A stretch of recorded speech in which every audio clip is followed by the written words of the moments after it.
Olá, amigos. Nós vamos falar a partir de agora com uma professora, doutora em dentística restauradora. O nome dela é Fernanda Manfroy. Vocês já perceberam que nós vamos falar sobre dentes. Mais especificamente, né, Fernanda, sobre clareamento e sobre sensibilidade dentária. Exato. É isso? Correto. Vamos começar por clareamento, Fernanda, que é um assunto de interesse de muita gente. Seguramente tem muitas pessoas fazendo ou querendo fazer clareamento. Define pra gente o que é clareamento. Bem, o clareamento, então, ele é uma etapa na parte restauradora, digamos assim, onde a gente vai clarear a estrutura dentária.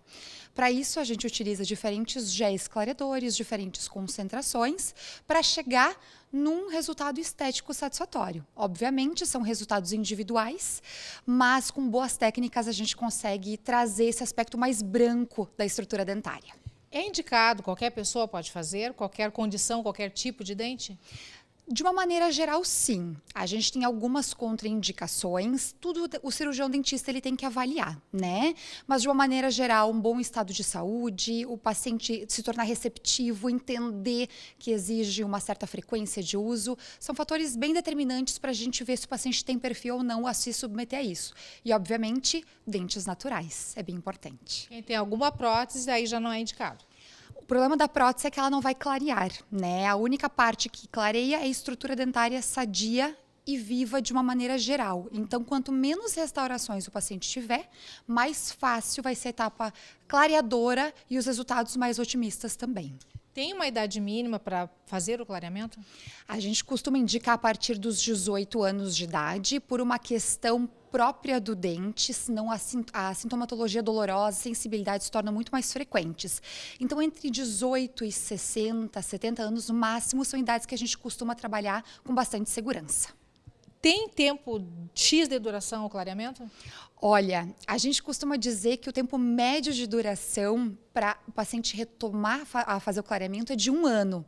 Porém, a gente tem acompanhamentos de 5, 6, 8 anos que o dente ainda está claro. Então, na verdade, é um somatório de fatores próprios do paciente que condizem com essa evolução do retorno da cor escura, quanto os fatores ambientais, alimentação, né, hábitos. Então, se o paciente não escova bem, ele já vai ter um manchamento externo também. Café, vinho, chimarrão, cigarro e fatores próprios do dente, aí a gente não consegue mensurar a velocidade, que é o envelhecimento fisiológico da estrutura dentária. Mas, de uma maneira geral, um período menos de 1 ano a gente não aconselha refazer. E ele tende a durar muito mais do que isso. Durante o clareamento, o processo de clareamento, é restrito o uso de algum produto, de algum alimento, algum consumo? Até um intervalo de tempo atrás, até pouco tempo atrás, a gente tinha a famosa dieta branca para o clareamento, onde a gente dizia para o paciente cuidar com alimentos com corantes, manter o máximo de higiene possível. Hoje em dia já se sabe que não precisa ter restrições. Vida normal associado a bons hábitos de higiene, tá tudo resolvido, o clareamento vai funcionar. É? Sério? Então tá aí a dica. Quem fala é especialista. Isso independentemente, existem processos diferentes de clareamento, independentemente do processo? Independentemente do processo, exatamente isso. A gente tem diferentes técnicas de clareamento e ambas vão pelo mesmo caminho. O paciente pode seguir a mesma rotina de higiene, de hábitos de alimentação, sem restrições. Resultados iguais. Fernanda, com relação a tipos de clareamento, a gente ouve ou vê pela internet, ou vê pessoas comentarem com relação a laser. Funciona realmente? Existe clareamento via laser? Antigamente se dizia com muito mais frequência essa palavra, né? O que acontecia? Antigamente os géis clareadores eles precisavam de uma fonte de ativação. E aí entra a luz do laser. Hoje em dia os nossos géis são prontos para uso. Não precisa de nenhum agente externo para clarear. Então, na verdade, quem vende a ideia de clareamento a laser está vendendo um tratamento que não vai ser influenciado pelo laser. O laser ele é uma fonte de ativação de luz e esse calor em excesso no dente a ser clareado no consultório pode ser prejudicial para a saúde do dente a longo prazo. Então, clareamento a laser não existe. Independentemente do uso ou não do laser, o resultado do clareador vai ser o mesmo. Quem vende o laser como um plus a mais, na verdade, está vendendo o produto errado, vendendo coisa que não existe. Na verdade, vendendo um produto que não tem eficiência nenhuma. Então, na verdade, é um valor a mais agregado, porque quem coloca isso no consultório acaba vendendo isso para o paciente sem resultado nenhum. Bom, e o clareamento, ele deixa o dente mais sensível? A pessoa que está fazendo o clareamento, ela sente mais aquela dorzinha, aquele desconforto no dente ou não tem a ver? Tem a ver sim, e obviamente a gente tem uma série de fatores que podem levar esse dente a ter mais ou menos sensibilidade. Por exemplo, um paciente de 18 anos de idade é muito mais propenso a ter sensibilidade do que um paciente de 70. Assim como um clareamento caseiro, onde os géis são mais brandos, mais fracos, costuma ser menos sensível do que o gel de consultório, que é muito mais intenso. Então, avaliar o paciente, por isso que os tratamentos são tão individuais, a gente tem que avaliar o paciente para ver qual é o melhor tratamento para aquele paciente. Se o paciente já tem um histórico de sensibilidade, é bem importante.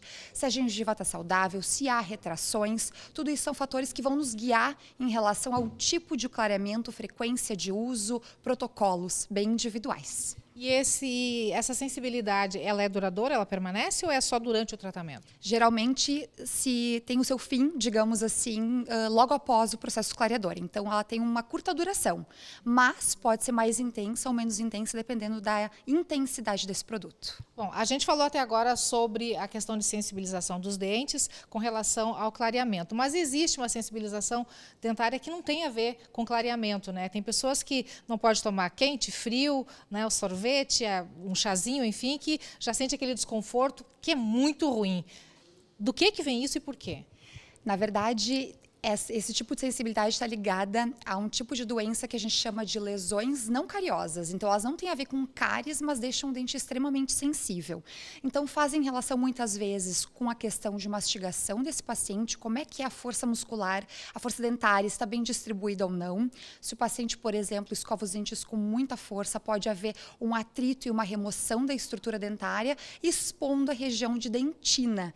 Então, na verdade, ela é multifatorial. Se o paciente, por exemplo, toma muito suco cítrico e logo depois escova os dentes, também é um fator agravante. Então, na verdade, a gente tem uma série de fatores que podem gerar sensibilidade. E para isso a gente pode ir desde pasta dental até o uso de soluções à base de fluoreto, nitrato de potássio também. A gente tem uma gama de, digamos, terapias para melhorar essa sensibilidade e o paciente ter uma vida um pouco melhor. Obviamente, às vezes, a etapa restauradora é importante também para restabelecer a saúde. Fernando, uma outra situação que também provoca a questão de sensibilização dos dentes é a retração da gengiva, né?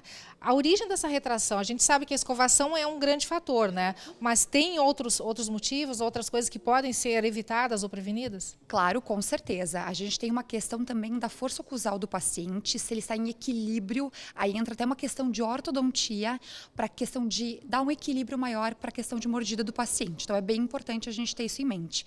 Hábitos do paciente, dentes, se ele teve alguma perda de dente também é bem importante, que às vezes acaba sobrecarregando os dentes vizinhos. Então, tudo isso a gente tem que levar em consideração.